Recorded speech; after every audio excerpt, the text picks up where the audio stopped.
Hello friends, welcome to concept maker home YouTube channel. पिछले video में हम लोग ने रेशियो एंड प्रपोर्शन का कुछ बेसिक कॉन्सेप्ट देखा था और उससे कुछ रिलेटेड कुछ क्वेश्चंस किए थे। आज के वीडियो में हम लोग उसी रेशियो एंड प्रपोर्शन के कुछ अच्छे टाइप के क्वेश्चन, कुछ चैलेंजिंग क्वेश्चन करेंगे। जो लोग भी वो वीडियो नहीं देखें रेशियो एंड प्रपोर्शन के, इस वीडियो के डिस्क्रिप्शन में आपको उसका लिंक मिल जाएगा, आप जाओ वो वीडियो देखो, उसके बाद ये क्वेश्चन करो। तो देखते हैं क्वेश्चन क्या है। क्वेश्चन है, Gopal went to a fruit market with certain amount of money. With this money he can buy either 50 orange or 40 mangoes. He retains 10% of money for taxi fare. If he buy 20 mangoes, then the number of oranges he can buy each. Means question में हमें बताना है कि वो अगर 20 mango खरीद चुका है तो वो कितने ऑरेंजेज और ख़रीद सकता है। तो सबसे पहले हमें दिया है, करते हैं इसका सॉल्यूशन कैसे सोल्व करेंगे। हाँ, दिया है कि उसके पास जो मनी है, हमें ये नहीं पता है कि उसके पास कितना मनी है, लेकिन ये पता है कि उसके पास जितना भी मनी है उससे वो या तो 50 ऑरेंज खरीदे या तो वो 40 मैंगो खरीदे। और वो किया क्या है, वो लड़का पहले से ही 20 मैंगो खरीद चुका है। तो जब 20 मैंगो वो पहले से, और जबकि दिया क्या है, वो या तो 50 ऑरेंज खरीदे, 50 ऑरेंज या फिर 40 मैंगोज। वो इतना ही खरीद सकता है उस पैसे से, और वो खरीद चुका है 20 मैंगो। तो 20 मैंगो जो है, 20 मैंगोज कितने के बराबर हो गया, कितने ऑरेंज के बराबर हो गया? 20 मैंगो कितने ऑरेंज के बराबर? तो 20 मैंगो जो है वो 25 ऑरेंज के बराबर हो गया। 20 मैंगो इक्वल टू 25 ऑरेंज। अब हमें बताना, और हाँ 10% जो मनी है वो टैक्सी फेयर के लिए भी उसे बचाना है।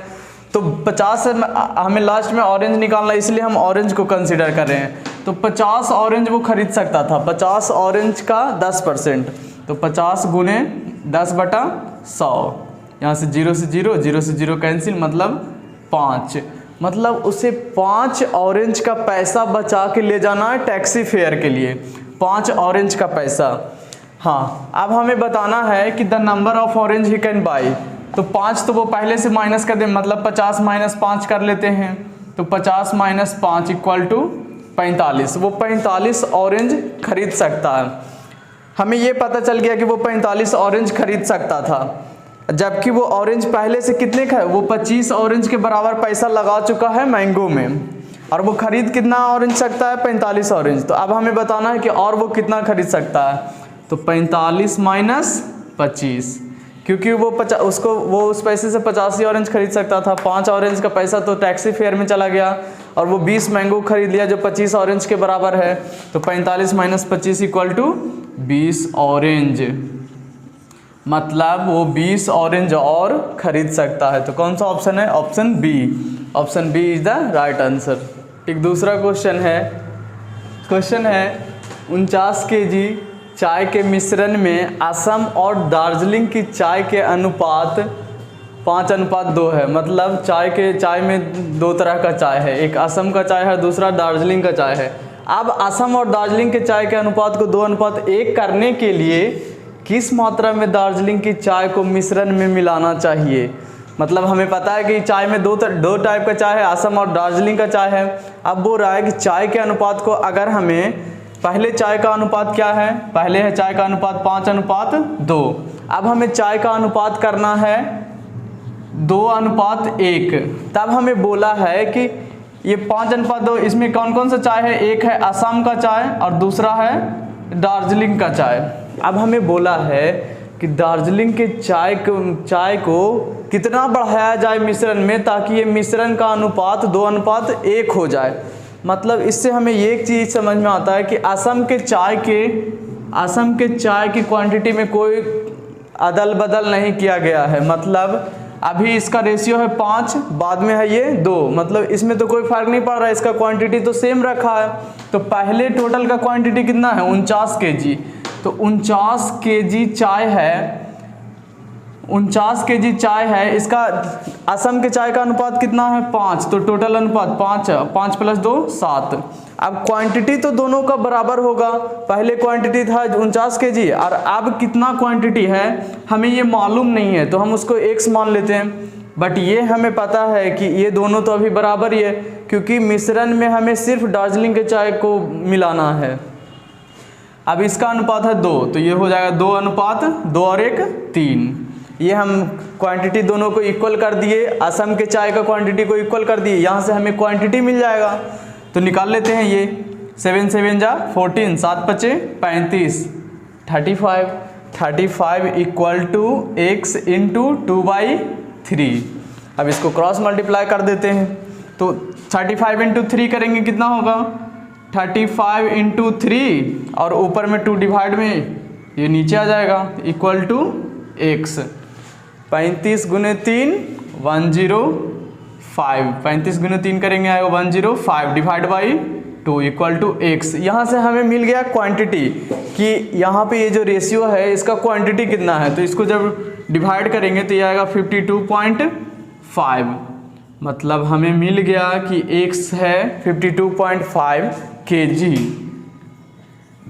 अभी यहाँ पे हमें क्वांटिटी पता चल गया। अब बोला है कि दार्जिलिंग के चाय को किस मिश्रण में मिलाया गया है, तो पहले क्वांटिटी कितना था 49 kg, अभी क्वांटिटी कितना है 52.5 kg, तो 52.5 माइनस 49 पहले जितना क्वांटिटी था, अब इसको माइनस करेंगे तो आएगा 3.5 kg। मतलब हमें दार्जिलिंग के चाय को 3.5 kg मिश्रण में मिलाना पड़ेगा, तब रेशियो 2:1 हो जाएगा। जो लोग भी ये वीडियो देख रहे हैं वो वीडियो को लाइक करें और सब्सक्राइब कर दें। इसका सही ऑप्शन कौन सा है, option A. Option A is the right option. एक दूसरा क्वेश्चन है जो एज, इस क्वेश्चन को हम लोग एज कॉन्सेप्ट से करेंगे। एज कॉन्सेप्ट कैसे लगाते हैं वो भी सीखेंगे और इस क्वेश्चन को देखते कैसे सोल्व करेंगे। क्वेश्चन है 4 साल पहले ए और बी के आयु का अनुपात 2:3 था और 4 साल बाद 5:7 हो जाता है, तब उनकी वर्तमान आयु ज्ञात करें। तो 4 साल पहले उन दोनों के आयु का अनुपात क्या है 2:3 है 4 साल पहले। मतलब अगर हम वर्तमान तक पहुँचे इसमें 4 साल ऐड करना पड़ेगा, और इसमें क्या बोला है 4 साल बाद, 4 साल ऐड करेंगे तो वर्तमान तक पहुँचेंगे, और 4 साल बाद करने के लिए इसमें हमें 8 साल ऐड करना पड़ेगा, तब हम पहुँचेंगे 4 साल बाद, और इसमें भी हमें 8 साल ऐड करना पड़ेगा, तब इसके आयु का अनुपात क्या हो जाता है, आयु का अनुपात हो जाता है 5:7। अब इसके आयु का अनुपात है 5:7। तो एज कॉन्सेप्ट लगाने के लिए सबसे पहले हम देखते हैं कि इसके का डिफरेंस कितना है। तो इन दोनों को अगर मल्टीप्लाई करेंगे तो 5 × 15 और इन दोनों को 7 दूनी 14, 15 - 14 मतलब 1 जो रेशियो है वो कितने के बराबर है। अब हम सबसे पहले हम इसको इनसे मल्टीप्लाई करते हैं, उसके बाद इससे मल्टीप्लाई करते हैं, और हाँ हमेशा ग्रेटर डिजिट से स्मॉलर डिजिट को माइनस करेंगे। 8 × 7 8 × 7 56 माइनस 8 × 5 40, 56 - 40 करेंगे तो कितना होगा 16। अब एक जो रेशियो है वो 16 के बराबर है, एक है 16 के बराबर। तो यहाँ पे 4 साल पहले आयु का अनुपात कितना था 2 था, तो यहाँ पे हम कर देंगे 16 × 2 मतलब 32। मतलब हमें पता चल गया कि ए का आयु जो था वो 4 साल पहले 32 साल था। बी का आयु देखते हैं 4 साल पहले कितना था 16 × 3, तो इसका जब 16 × 3 करेंगे तो 48, मतलब बी का आयु 4 साल पहले 48 साल था। हमें बताना क्या है, हमें बताना है उसका वर्तमान आयु। तो वर्तमान आयु के लिए हमको इसमें 4 साल ऐड करना पड़ेगा, क्योंकि ये तो 4 साल पहले का है। तो जब इसमें हम 4 साल ऐड कर देंगे तो 32 × 4 36, और इसमें जब हम 4 साल ऐड कर देंगे तो 48 × 4 52। मतलब कौन सा ऑप्शन है, option D. Option D is the correct option. एक दूसरे टाइप का क्वेश्चन है the ratio of 2 number is 10:7 and their difference is 105, the sum of this number is. अब हमें इस नंबर का सम निकालना है। रेशियो क्या दिया है, रेशियो दिया है 10:7, अब दिया है कि the ratio of two number their difference is 105, इन दोनों का डिफरेंस है 105। जब इन दोनों को माइनस करेंगे तो 10 - 7 कितना होगा 3, मतलब इन दोनों का डिफरेंस जो है वो कितना है, इन दोनों का डिफरेंस है 105। अब जब 3 रेशियो 105 के बराबर है तो एक रेशियो कितने के बराबर होगा 105/3, तो कितना होगा, ये आ जाएगा 35 आ गया। अब हमें निकालना है the sum of this number is, sum बताना है। तो जब इसका माइनस किए तो 3 आए, इन दोनों को जब जोड़ देंगे तो कितना आएगा 17 आएगा। मतलब हमें 17 रेशियो को बताना है कि कितने के बराबर होगा। तो एक रेशियो है 35 के बराबर, इसमें अगर हम 17 से मल्टीप्लाई कर दें तो कितना आएगा 17 रेशियो।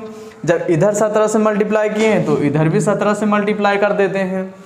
तो 17 रेशियो कितने के 35 × 17 करेंगे तो आएगा 595, मतलब इन दोनों का सम कितना आ गया 595। सही ऑप्शन कौन सा है, option B is the correct option. कितना आसान तरीका था। एक और क्वेश्चन देखते हैं इसी टाइप का। एक दूसरा क्वेश्चन है, 3 संख्याओं का अनुपात 3:2:5 है और उनके वर्गों का योग 1862 है, तो सबसे छोटी संख्या ज्ञात करें। हमें इस क्वेश्चन में सबसे छोटी संख्या निकालना है। अनुपात दिया है 3:2:5, तो हम एक अनुपातिक राशि लेट करते हैं, लेट अनुपातिक राशि x लेट कर लेते हैं। तो हमारा संख्या क्या बन जाएगा, संख्या बन गया 3x और दूसरा संख्या 2x और एक तीसरा संख्या बन जाएगा 5x। अब दिया है कि उनके वर्गों का योग 1862 है, तो कर देते हैं इनके वर्ग और इनका योग। वर्ग का मतलब 3x का होल स्क्वायर प्लस 2x का होल स्क्वायर प्लस 5x का होल स्क्वायर इक्वल टू 1862। वर्गों का योग दिया 1862। अब इसका जब वर्ग करके इसका योग करेंगे तो ये आ जाएगा 38x² इक्वल टू 1862। अब यहाँ से हमें x का वैल्यू फाइंड करना है, तो x² equal to 1862 divide by 38। जब 1862 डिवाइड बाई 38 कर देंगे तो ये 49 से कैंसिल हो जाएगा। अब हमें यहाँ से x का वैल्यू निकालना है, x इक्वल टू √49।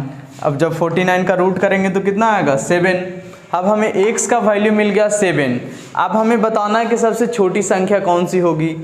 तो संख्या तो ये 3 है हमारे पास, 3x 2x और 5x, 3 संख्या है। इन तीनों में से बताना है कि सबसे छोटा कौन सा होगा। तो संख्या निकाल लेते हैं। पहला संख्या क्या बन जाएगा 3 × 7, दूसरा संख्या क्या बन जाएगा 2 × 7, तीसरा संख्या 5 × 7। 3 संख्या बन गया। अब इन तीनों में सबसे छोटा कौन है, तो 7 × 3 21, 7 × 2 14, तीसरा 7 × 5 35। मतलब अब हमें ये बताना है कि इन तीनों में सबसे छोटा कौन सा है 14। तो सही ऑप्शन है option C. Option C is the correct option. Thank you for watching this video.